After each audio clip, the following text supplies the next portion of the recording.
কিছু বহিরাগত শক্তি বহিরাগত সংস্কৃতি নিয়ে নৈহাটিকে গ্রাস করার চেষ্টা করছে। যে দেশের প্রধানমন্ত্রী পার্লামেন্টে দাঁড়িয়ে ঋষি বঙ্কিমচন্দ্র চট্টোপাধ্যায়কে বঙ্কিমদা বলতে পারে, লোকসভা নির্বাচনে বিজেপি জেতার পর সারা নৈহাটি জুড়ে যে তাণ্ডব হয়েছিল, গুলি, বোমা, মিউনিসিপ্যালিটি ভাঙচুর, এই অরাজকতা নৈহাটির মানুষ জীবনে কোনোদিন দেখেনি।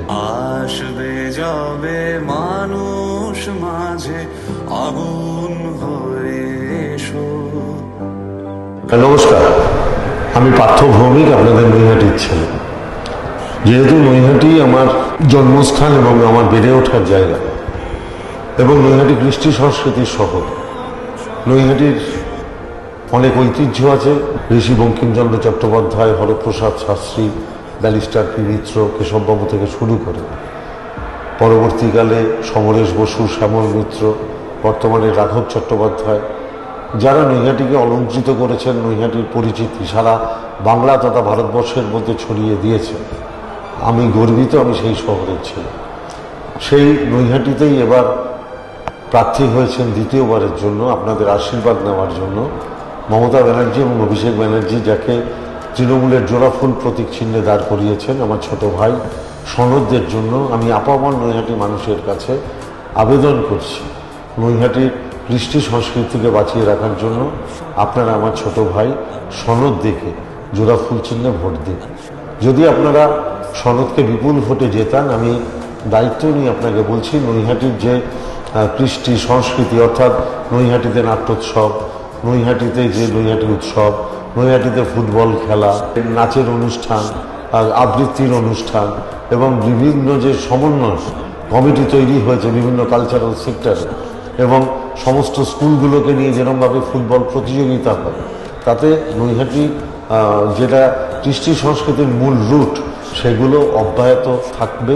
এটা দায়িত্ব নিয়ে আমি আপনাকে বলতে পারি।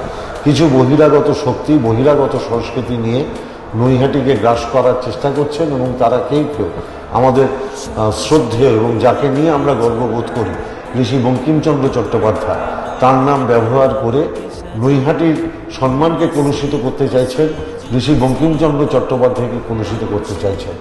যে দেশের প্রধানমন্ত্রী পার্লামেন্টে দাঁড়িয়ে ঋষি বঙ্কিমচন্দ্র চট্টোপাধ্যায়কে বঙ্কিমদা বলতে পারে, কেউ ভুয়ো পরিচয় দিয়ে বঙ্কিমচন্দ্র চট্টোপাধ্যায়ের নাম ব্যবহার করতে পারে, তারা নৈহাটির সুনামকে কলুষিত করছেন, নৈহাটির যে আত্ম অহংকার, আত্মগরিমা, তাকে কলুষিত করছেন। এবং 2011 সাল থেকে আপনারা নৈহাটির বুকে যে পরিবর্তনের ঝড় তুলেছেন, আমি নিশ্চিতভাবে বিশ্বাস করি যে আমরা আপনাদের আস্থা রাখতে পেরেছি। 100% কাজ হয়তো সম্পূর্ণ করতে পারিনি, কিন্তু আমি এবং পরবর্তীকালে সনদ, আমরা কিন্তু 100% চেষ্টা করেছি কাজগুলো করার। হয়তো সব ক্ষেত্রে আমরা সফল হয়নি, কিন্তু 100% চেষ্টা করেছি। এটা নিয়ে কেউ আমাদের বিরুদ্ধে কোনো কথা বলতে পারবে না। সবাই জানে যে আমরা 100% চেষ্টা করেছি। কিছু কাজ অপূর্ণ থেকে গেছে, সেই কাজগুলো সনদকে সামনে রেখে আমরা নৈহাটি মানুষের কাছে নিশ্চিতভাবে উপস্থাপিত করব। আপনারা নিশ্চয়ই কেউ ভুলে যাননি 2019-এর সেই কলঙ্কময় ইতিহাসের কথা।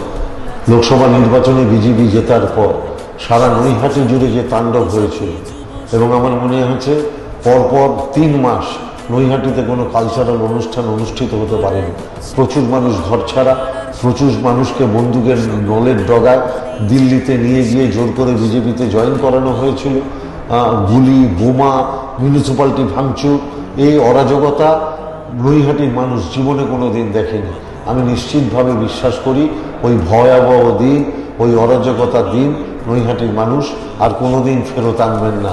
নৈহাটিতে সনদের পাশে দাঁড়াবেন। নমস্কার।